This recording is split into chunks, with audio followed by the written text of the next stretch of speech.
Halo guys, welcome back to CVT Cars Videos and Talk Shows. Balik lagi sama gue, Reza RFR. Di samping kami ada sebuah Suzuki XL7 atau XL7 yang kalian kenal. Berbasis dengan Suzuki R3, mobil ini berbasis dari sebuah Suzuki R3 yang mana di tahun 2022 ini mendapatkan update yang sangat signifikan dan juga menurut kami cukup pas untuk di tahun 2022, yaitu mesinnya dapat tambahan mild hybrid. Tapi tidak di Suzuki XL7. Suzuki XL7 ini di tahun 2022 tidak mendapatkan update apapun. Tambahan fitur atau apapun, benar-benar sama sekali tidak ada yang berubah. Tidak seperti misalnya rivalnya ketika misalnya si Mitsubishi yang mana ketika sudah life cycle-nya expander untuk diberikan update, tapi di satu sisi dia juga memberikan update pada expander cross-nya agar karena memang mereka sebasis sejatinya, jadi expander cross-nya juga dapat update yang mana dashboard ikut berubah dan dapat tambahan idling start stop dan juga transmisi CVT si expander cross. Dengan XL7 ini sama sekali tidak ada perubahan dan tidak seperti layaknya R3 juga yang mana sejak tahun 2018 sudah terdapat 3 kali update pada Suzuki R3, sedangkan XL7 ini sejak tahun 2020 diluncurkan sama sekali belum ada update. Kenapa begitu ya? So langsung aja kita bahas, ini dia CVT Talk Show, nasib Suzuki XL7.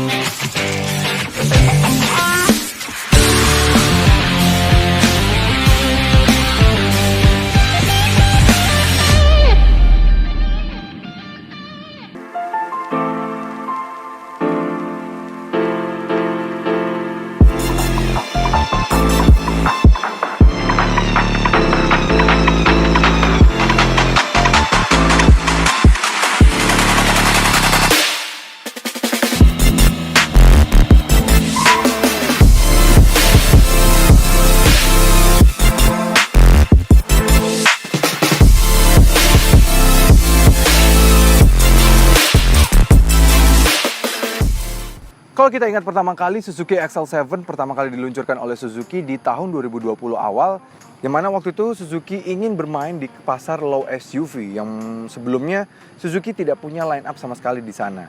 Suzuki XL7 ini mengambil basis dari Suzuki R3 dan pertama kali diluncurkan sebenarnya di sana dengan nama XL6. Di sini namanya jadi XL7, yang mana sebenarnya menurut kami kurang setuju dengan penamaan XL7 ini karena XL7 dulu menjadi lineup SUV Suzuki yang paling besar. Bahkan itu udah kelasnya Palisade, Honda Pilot, dan misalnya kelasnya ya mobil-mobil SUV besar di Amerika sana. Tapi begitu di generasi ketiganya ini malah menciut jadi kelasnya Rush, BRV, dan juga Expander Cross. Sayang sekali ya, turunnya drastis lagi. Tapi memang Suzuki punya kebiasaan untuk menggunakan nomenklatur atau nama yang sama pada akhir yang dulunya sempat mati pada line up yang lebih kecil. Seperti kita tahu aja Grand Vitara sekarang jadi lawannya kereta, padahal Grand Vitara dulu lawannya CR-V dan kawan-kawan. Despite of that, mobil ini yang mau kami bahas adalah belum adanya tambahan fitur sama sekali. Di depan memang sih sejatinya mobil ini belum yang ketinggalan banget. Secara design wise masih oke, bukan yang sudah terlihat tua sekali.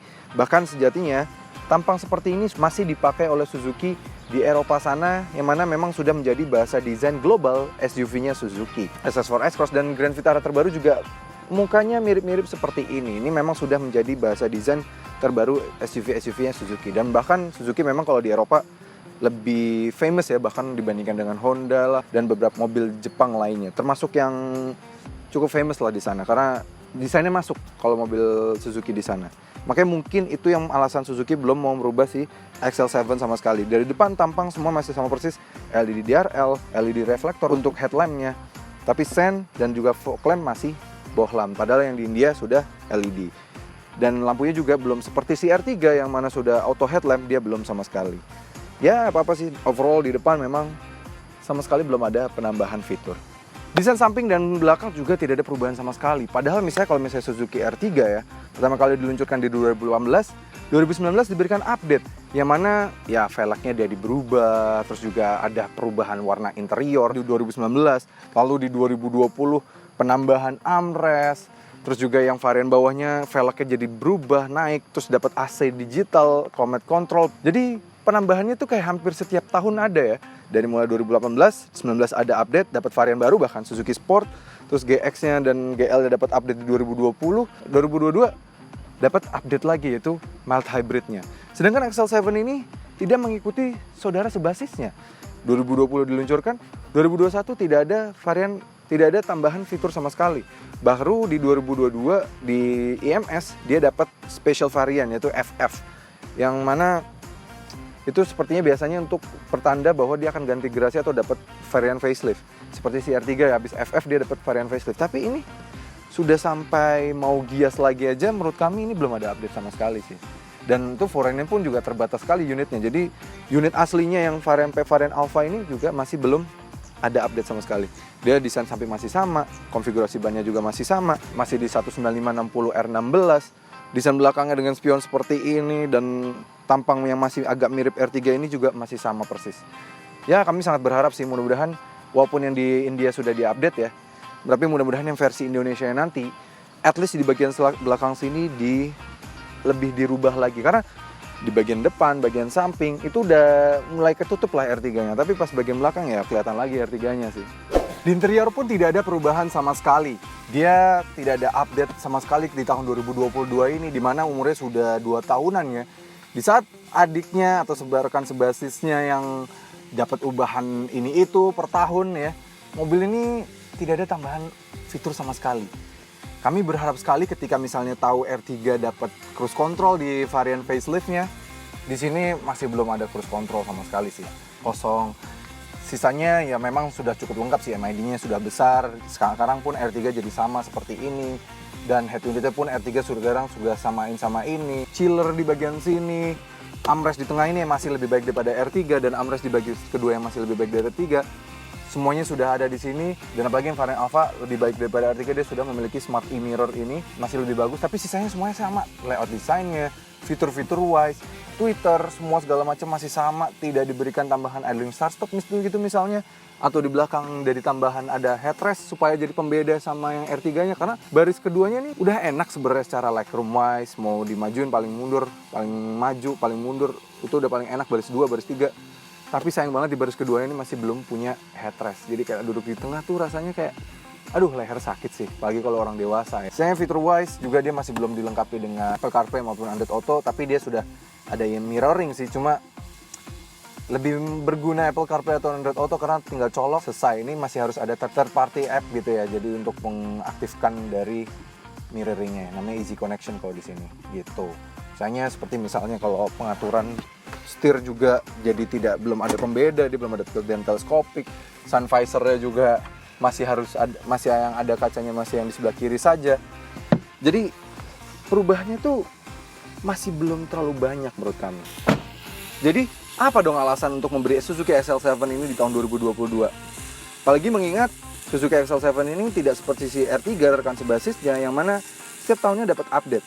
Ya memang sih harus diakui Suzuki XL7 ini bahkan karena jarang dapat update, tahun 2022 ini saja harganya malah jadi lebih terjangkau dibanding si R3-nya. Varian Alpha saja lebih murah 2 juta dibandingkan dengan R3 Hybrid Suzuki Sport. Dan varian Betanya lebih murah 1 juta. Jadi ini sangat membuat kami bingung apa alasan untuk memilih Suzuki XL7 ini. Langsung aja kita jalan yuk, kita cari tahu. Alasan paling utamanya adalah ride quality yang termasuk terbaik di kelasnya. Jika dibandingkan dengan misalnya yang baru update tahun 2021 yang dapat generasi all new, misalnya Honda BR-V atau Xpander Cross yang dapat facelift, ya kedua mobil itu memang all new BR-V sekarang jauh lebih baik dibandingkan dengan BR-V sebelumnya. Sudah lebih enak suspensinya, sudah lebih baik ride quality-nya.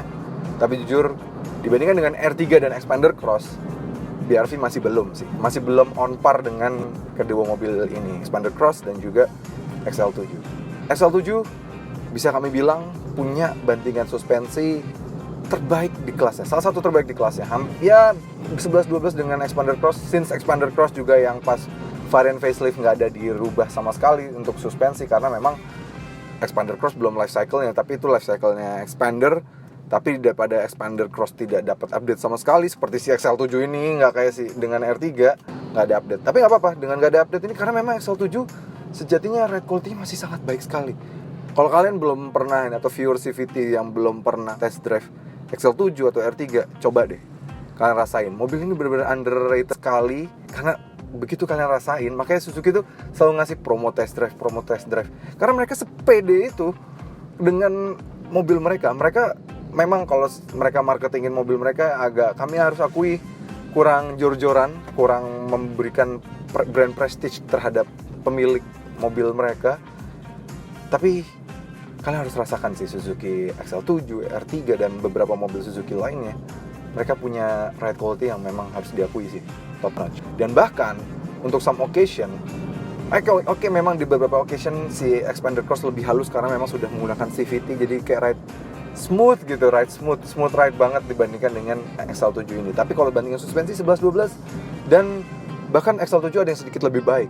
Karena dimensi Expander Cross itu lebih besar, ketika kita berbelok, Expander Cross itu terasa lebih limbung dibanding mobil ini. Mobil ini tidak terlalu limbung seperti Expander Cross yang dimensinya besar, dan apalagi ban di belakangnya itu ya kelihatan kayak mendelep ke dalam karena memang dia kurang lebar ya bannya. Nggak disesuaikan dengan Expander Cross yang dimensinya lebih lebar sedikit dibanding Expander biasa. Jadi kelihatan kayak cungkring ban belakangnya. Sedangkan mobil ini tetap proporsional hingga bagian belakang meskipun dibikin sedikit lebih lebar dibanding R3-nya. Jadi ketika kita berbelok tuh mobil ini lebih tidak limbung, lebih enak sih. Itu yang jadi poin plus dibandingkan dengan misalnya Expander Cross. Jadi punya ride quality yang lebih baik karena bisa memberikan keseimbangan antara handling dan juga bantingan suspensi yang masih sangat enak ini.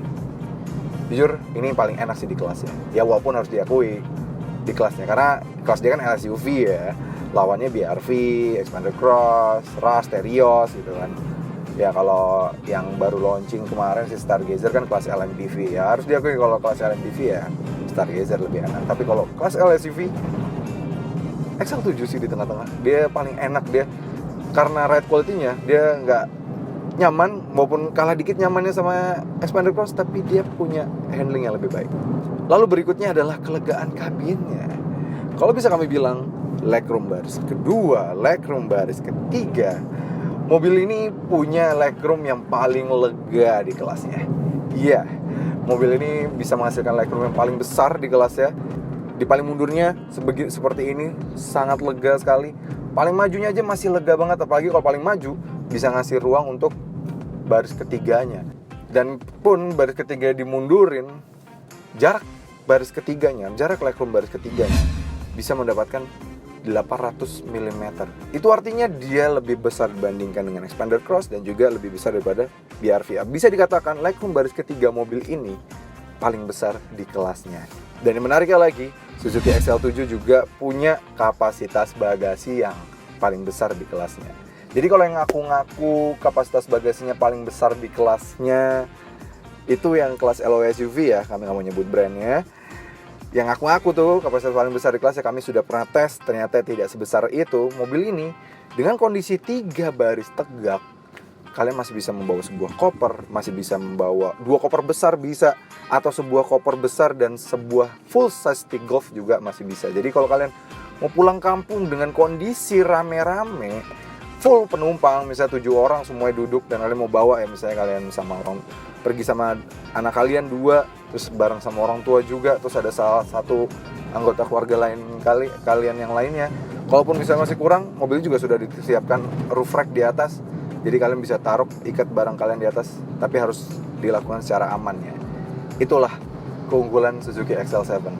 Dan yang menariknya, kami sudah beberapa kali mengetes Suzuki XL7. Ada salah satu fitur yang menurut kami sangat terpakai sekali di sini ternyata, yaitu adalah bagi khususnya varian Alfa ya. Ternyata Smart e-mirror-nya ini sangat terpakai menurut kami. Karena ketika malam hari dia HD, bahkan dibandingkan dengan milik Toyota Alphard, kami bisa adu. Jujur kami juga pernah tes Toyota Alphard, kalian bisa lihat aja, kami ada syutingnya di sini. Ini lebih terang ketika di malam hari dibandingkan dengan milik Toyota Alphard yang sudah pakai spion digital juga untuk di sini ya. Menurut kami ini malah lebih terang dan bahkan punya fitur keunggulan, kita bisa ganti ke mode depan, yang mana di mode depan ini kita bisa ngukur ujung kepala dari hood mobil ini. Yang mana mobil-mobil zaman sekarang kan memang sudah makin susah terlihat kan. Kita harus agak sedikit begini, dan itu nggak perlu kalau pakai mobil ini, kita tinggal atur aja. Kita mau lihat ujungnya, kalau misalnya motor tiba-tiba mepet-mepet banget sama kita di depan, atau ada mobil mepet di depan, kita tinggal arahin aja. Kita bisa lihat ujung dari hood engine di depan mobil ini. Jadi bisa kelihatan, jadi ya mengurangi potensi lecet mobil atau nabrak lah. Lumayan banget, dan tambah lagi dia sudah merekam juga, jadi udah sebagai dashcam juga. Jadi at least kalau terjadi amit-amit di jalan, misalnya bukan salah kalian tapi orangnya yang kena sama kalian marah-marah gitu, tinggal tunjukin aja rekamannya ya. Satu lagi yang cukup menarik di Suzuki XL7 ini, kenapa XL7 ini masih punya keunggulan lah dan tetap dipertahankan sama Suzuki, menurut kami ya kembali lagi ke mesinnya. Mesinnya punya tenaga yang sebenarnya ya kalau dibandingkan dengan beberapa rivalnya cukup inferior, tapi ada beberapa rival yang punya konfigurasi yang sama secara spesifikasi. Tapi mobil ini diset sama Suzuki karena memang di-develop dengan secara baru ya. Ternyata di-develop dengan secara baik. Mobil ini saja untuk secara akselerasi 0 sampai 100 bisa dikatakan mobil ini hampir paling cepat di kelasnya. Karena di kelas ini yang paling cepat memang jelas ya Honda BR-V ya, di angka 11 detikan. Mobil ini di angka 12,7 sudah menjadi LSUV kedua tercepat di kelasnya. Jadi dia punya kepraktisan sangat baik, bantingan suspensi ya 11-12 terbaik lah di kelasnya, dengan ride quality yang menurut kami paling baik, efisiensi juga masih baik, dan kapasitas orang dan juga kapasitas bagasi terbaik di kelas ya. Tapi tetap memiliki performa yang sangat luar biasa.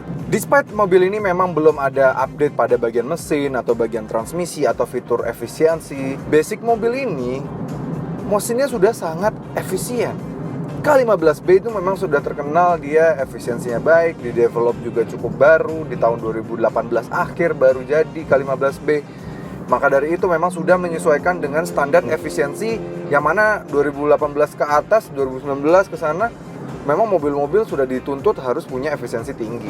Dalam kota saja masih bisa di 12,6 km per liter. Menurut pengetesan kami full to full, dan untuk luar kota di 18,6 km per liter. Apalagi mengingat mobil ini masih bisa meminum Pertalite sesuai persyaratan yang diberikan oleh Pertamina ya. Mobil ini punya rata-rata di 15,6 km per liter, yang artinya sekali berjalan dengan full kapasitas tangki 45 liter, mobil ini bisa berjalan sejauh 702 km. Ya, itu pakai full range-nya 702. Udah lebih bagus dari mobil listrik loh. Dan sekali mengisi dengan 45 liter itu, dia menghabiskan hanya 344.000 saja. Itu artinya sekali mengisi full tank 344.000, sekali sudah bisa berjalan sejauh hampir Surabaya. Jadi cukup efisien sekali, hanya dengan 300 ribuan, nggak nyampe 350.000, kalian sudah bisa berjalan sejauh 700 kilo. Dan artinya misalnya kalau kalian PP kantor kalian ya, mobile dengan mobil kalian, PP pulang pergi kantor kalian misalnya jaraknya 100 kilometeran, itu artinya ya bisa seminggu lebih, karena kan masuk kantor 5 hari aja, sisanya 2 hari ya nggak dihitung itu sebagai ongkos kalian pergi ke kantor kan. Jadi sangat efisien sekali, tetap efisien, tetap lega, dan akomodasinya juga masih lapang. Tapi memang sayang sih, mobil ini meski di tahun 2020 sejatinya fitur safety-nya tuh termasuk yang cukup oke, 2 airbag, hill start assist, traction control, semuanya terasa sangat cukup, semua sudah sangat terasa pas.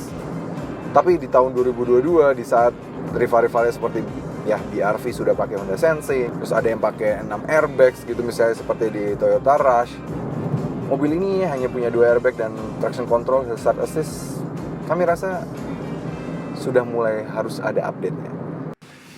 Ya, jadi itu alasan kenapa sepertinya Suzuki belum memberikan update pada Suzuki XL7 ini. Ya, memang kalau dibandingkan dengan saudaranya sendiri, si Suzuki R3, Suzuki XL7 ini terasa ya kurang value for money. Meskipun memang secara harga dia sudah di bawahnya R3 sekarang ya.